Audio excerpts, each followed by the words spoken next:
Donc, une des preuves de la formation de Christ, c'est notre capacité à tenir notre langue en bride, c'est-à-dire à empêcher notre langue de mal parler, de médire, de critiquer, mais au contraire à contrôler ce qui sort de notre bouche. Nous avons en notre possession, chacun d'entre nous, une arme d'autodestruction massive, redoutable, et qui malheureusement agit la plupart du temps pas en notre faveur, mais contre nous-mêmes, et cette arme s'appelle la langue. Pourquoi je parle d'une arme d'autodestruction massive? Parce que au verset 6, Jacques nous dit qu'elle ne souille pas seulement notre corps, elle souille notre corps, mais aussi elle enflamme le cours de notre existence, ou encore elle enflamme le cours de notre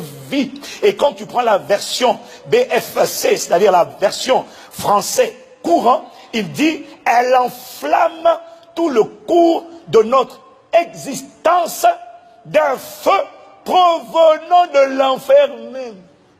Quoi? Cette langue enflamme tout le cours de notre existence d'un feu provenant de l'enfer même. Ça veut dire qu'une langue mal domptée, mal contrôlée, crée un incendie de ta vie et te fait vivre l'enfer sur la terre. Tu dois faire un choix. Soit tu parles contre les gens, auquel cas tu vas comprendre que c'est toi qui vas prendre feu tout seul. Soit tu parles contre les montagnes et les problèmes qui accaparent ta vie, auquel cas tu vas consumer ces problèmes. Mais ta langue ne peut pas faire les deux en même temps. Tu peux prier, mais en fait ça n'a pas d'effet. Parce que tu peux prier, mais quand tu critiques les gens, tu vas comprendre que c'est toi que tu as ton incendie. Quand tu parles mal, tu vas comprendre. Est-ce que tu me suis pour l'instant?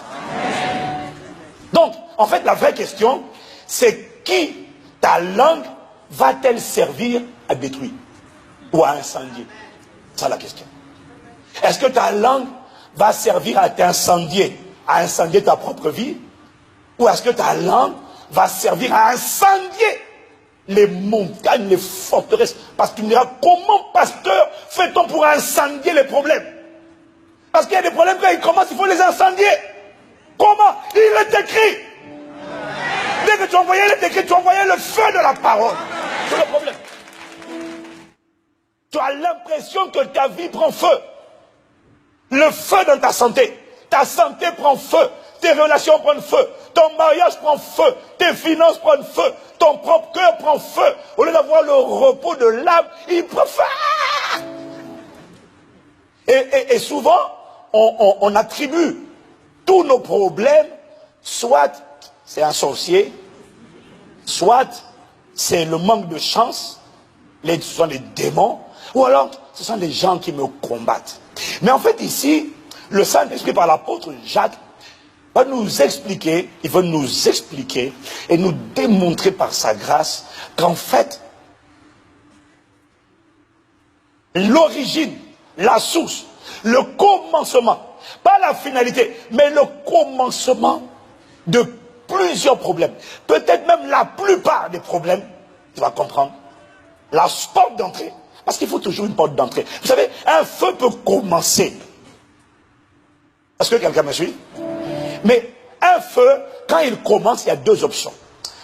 Soit on l'éteint tout de suite, soit on l'attise, ou on ne fait rien, et puis il se propage. Donc, les problèmes sont pareils. Il y a des problèmes qui ont commencé petits, qui auraient pu être éteints tout de suite, mais qui ont été amplifiés et qui se sont propagés. Et dans tous les cas, soit le commencement du problème, c'était la langue, mais tu vas voir que souvent, très souvent, soit le commencement, ou alors l'aggravation du problème était causée aussi par la langue.